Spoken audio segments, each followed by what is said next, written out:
सभी को मेरी नमस्कार। आज की इस वीडियो में हम हिमालय पर्वत श्रृंखला के बारे में पढ़ रहे थे।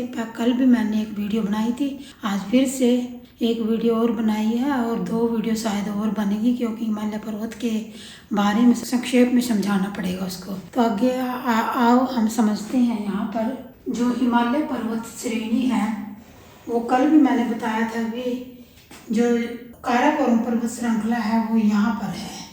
काराकोरम पर्वत श्रृंखला यहाँ तक है, ठीक है।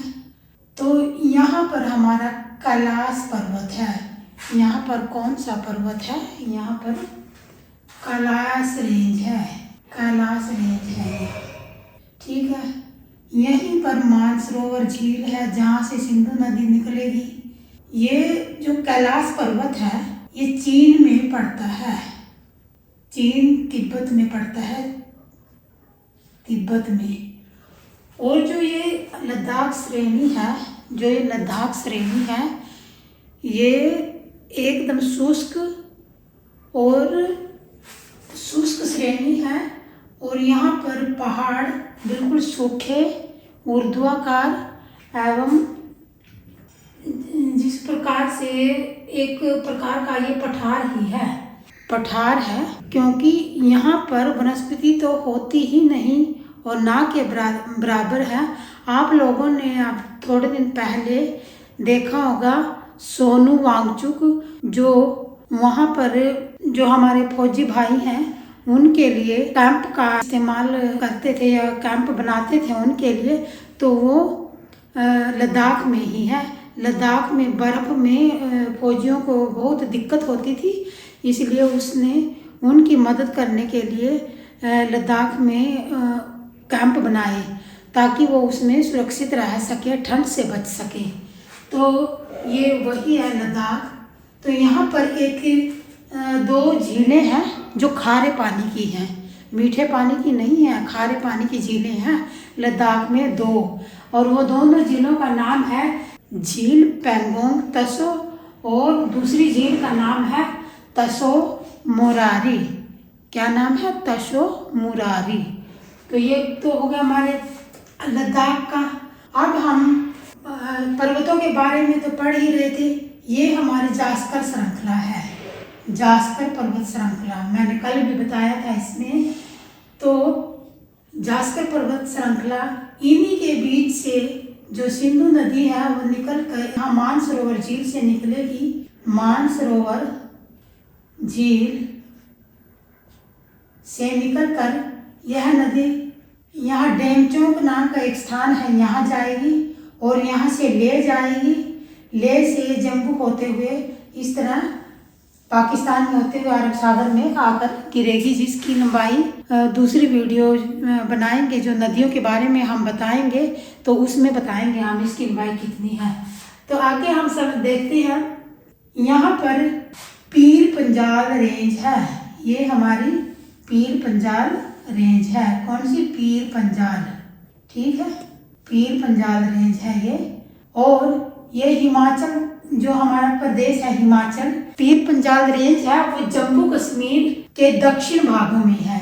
जैसे ये जम्मू कश्मीर यहाँ पर श्रीनगर हुआ, श्रीनगर, तो इसके जो दक्षिण, ये जो दक्षिण जो हिस्से है ना, इस साइड के हिस्से, तो इसमें पीर पंजाल रेंज आएगी जो लघु हिमालय में आती है।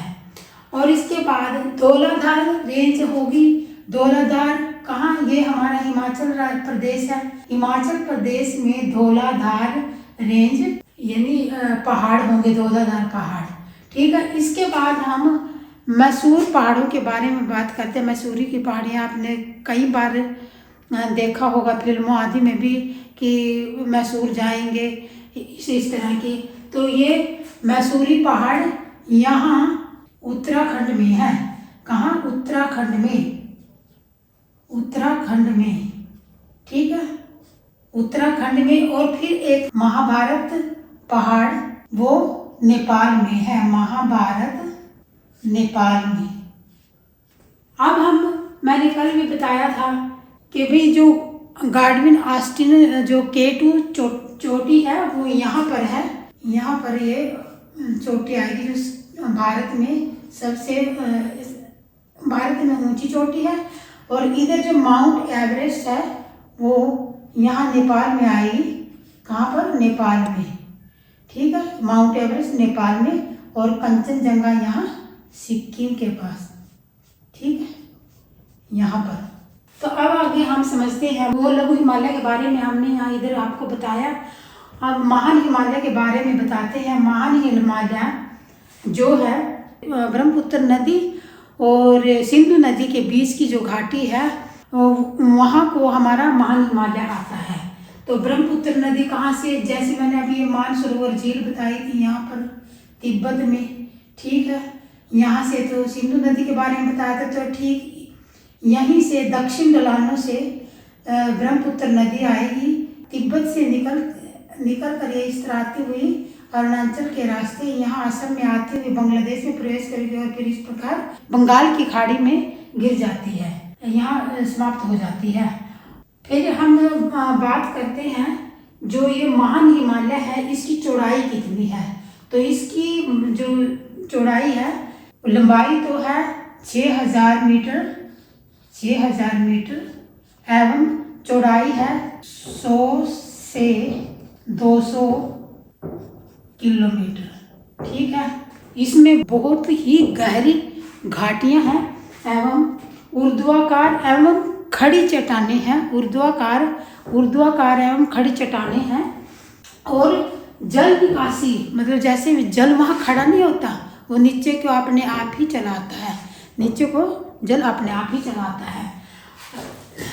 किस हिमालय की बात कर रहे हैं? जो ये कैलाश पर्वत के पास ही इस हिमालय की बात कर रहे हैं हम।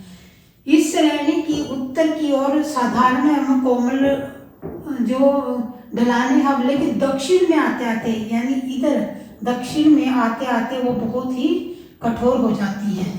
क्योंकि ऊपरला हिस्सा तो हमारा ये वाला ऊपर वाला हिस्सा तो हमारा उत्तरी होगा।